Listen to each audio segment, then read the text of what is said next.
Are you a fan of the Dragonball Z Budokai series?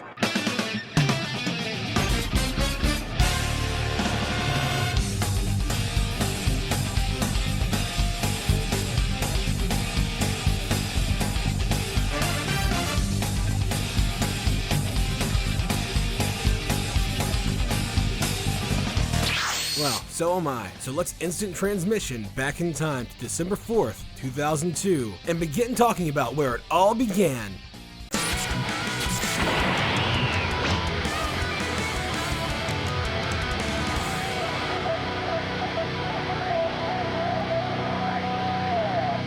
Welcome to the show.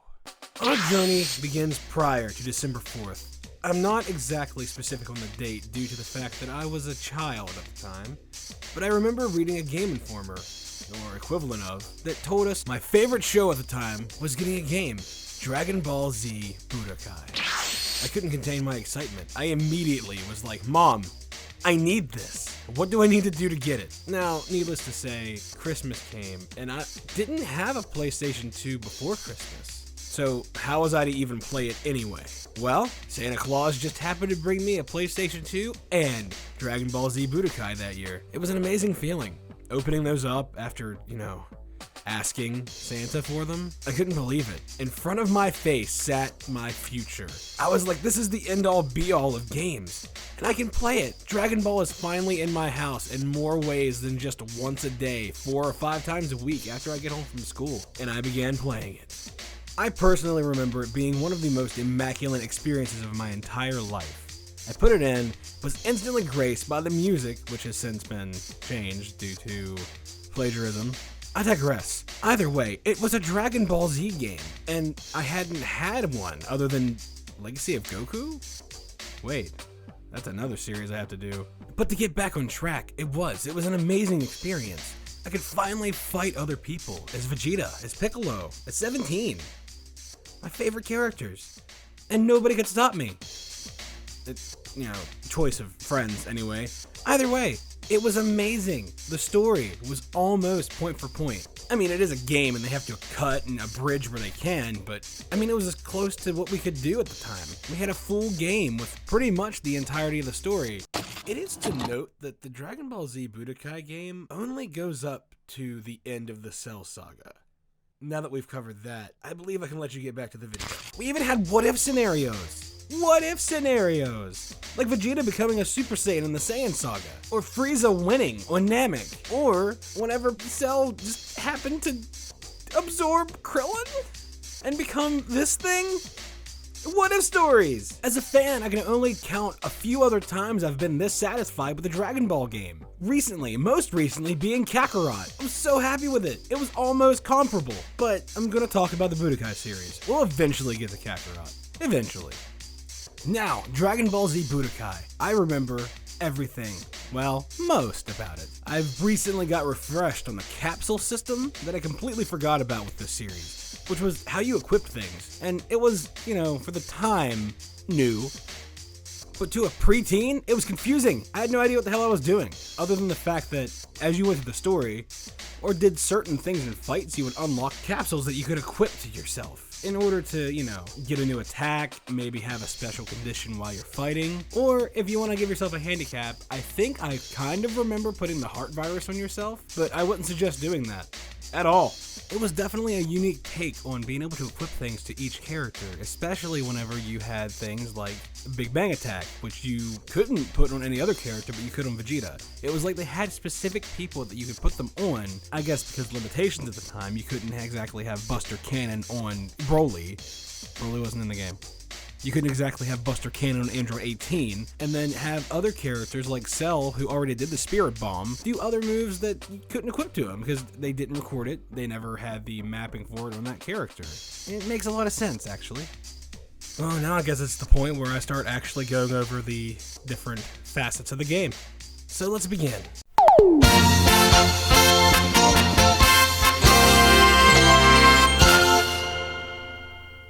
So I guess the best place to start would be the graphics, which hold up, kind of. Okay, did hold up, but just because it's kind of a glitchy mess every once in a while. Any of King Kai's techniques now. Okay, a bit more than a weird glitchy mess. It still holds up decently well. I mean, it was the first 3D Dragon Ball game. After getting to this part in editing, I completely realized that no, it is not the first 3D Dragon Ball game. That is Dragon Ball GT Final Bout, and I apologize for this inconvenience.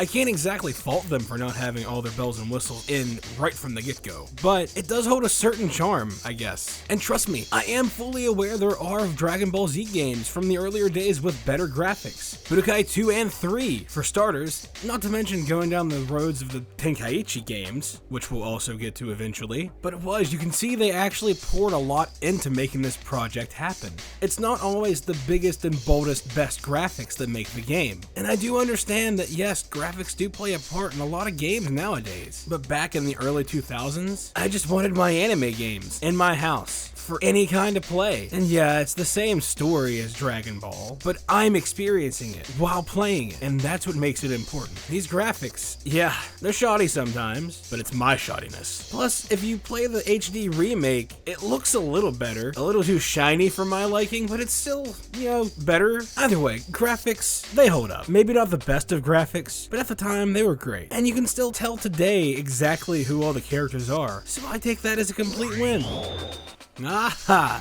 The gameplay. Well, to put it as simply as I can, is a three-dimensional character on a 2D grid. Now, for that to make sense, it's technically a character that you can tell is in the third dimension, but they are presented on a two-dimensional plane. Now, it's your standard when it comes to fighting games. Forward, back, quarter circle forward, punch, high kick, all the regular things that you would have in a fighting game.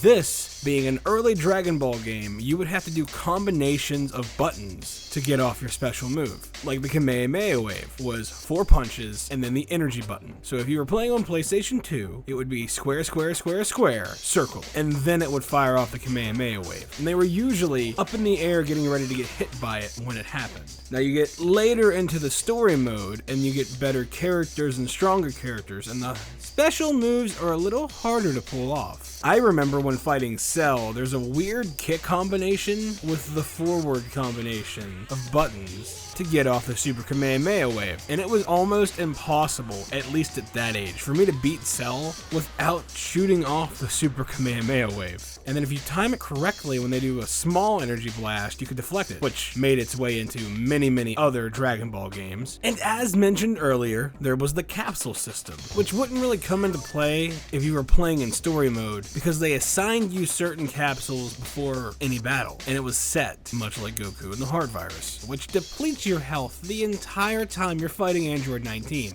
And I was very confused about that for a long time until I grew up and decided, oh, that makes sense. I watched the anime and read the manga. I get it now. But outside of battle, you could change your capsule depending on what you wanted as your attack formation or what you wanted a certain special move for a character to be. And I think, going off the top of my head, you could equip Super Saiyan, maybe? Either way, that's how it worked. You would equip things, and then it would be, I believe, in Versus mode, and I think in World Tournament mode it would matter, because then at that point in time, you could have a character outside of the story that doesn't have a set boundary, with the capsules that they provide within the story time frame.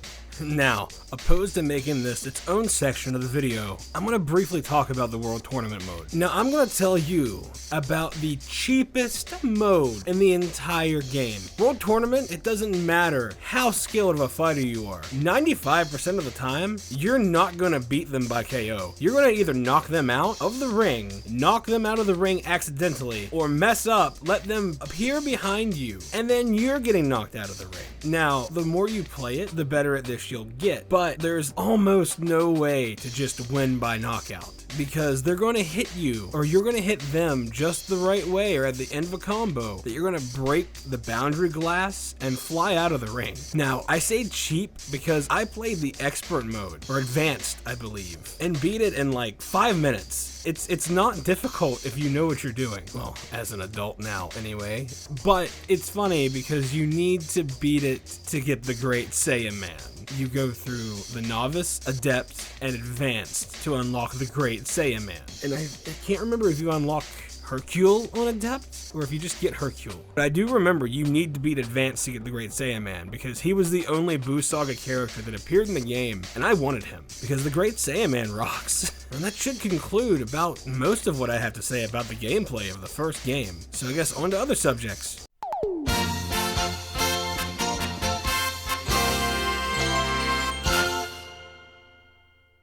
All in all, Dragon Ball Z Budokai has left a long-lasting legacy on pretty much every Dragon Ball game that's come after it. Even the direct sequels were just kind of improved on versions of the original. Now, not super improved upon when it comes to the second one, but almost vastly different when it comes to Budokai 3. But even the tiniest little details, like the capsule system, can be seen in modern Dragon Ball games, like with Z-Souls from the Xenoverse games, or the Super Souls from Xenoverse 2.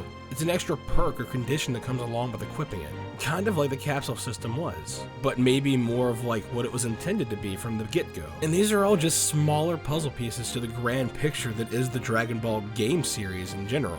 You have a lot of masterpieces like Dragon Ball Z Budokai, Budokai 3, the Tenkaichi series is almost flawless, the Legacy of Goku series, and we come all the way up to Kakarot. The Xenoverse games are even great, Fighters is amazing, but we wouldn't have had that without the groundwork. And in the USA, we didn't have all the other Dragon Ball games that came out for the Super Famicom or in the arcade in Japan. We had Legacy of Goku, and we had the Budokai series, and then sagas.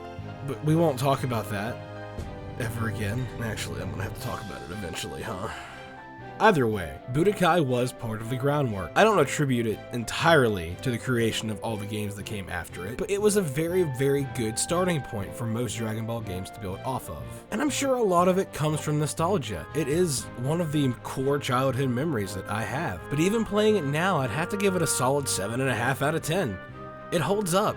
I mean, graphically and some of the weird glitchy cutscenes, like that scene of Goku punching his chest. If you don't hit start, he will keep punching his chest.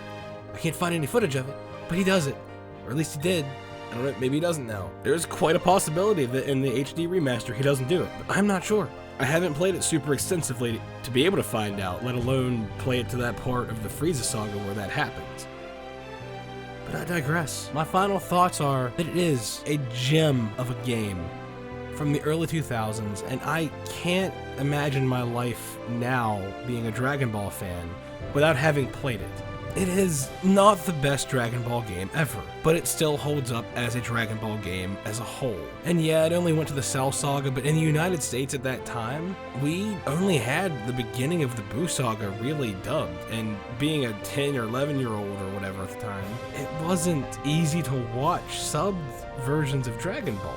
Internet being what it is at the time anyway, but it will sit on a pedestal for probably my entire life, and I'm fine with that. Dragon Ball for me has been a way of life ever since I was 5 years old, and it's just grown from there. The knowledge I've picked up along the way, the things I've read, the fans I've met that are actual fans, it's been a really cool experience, and I'm glad that now I can share it with a whole new group of people.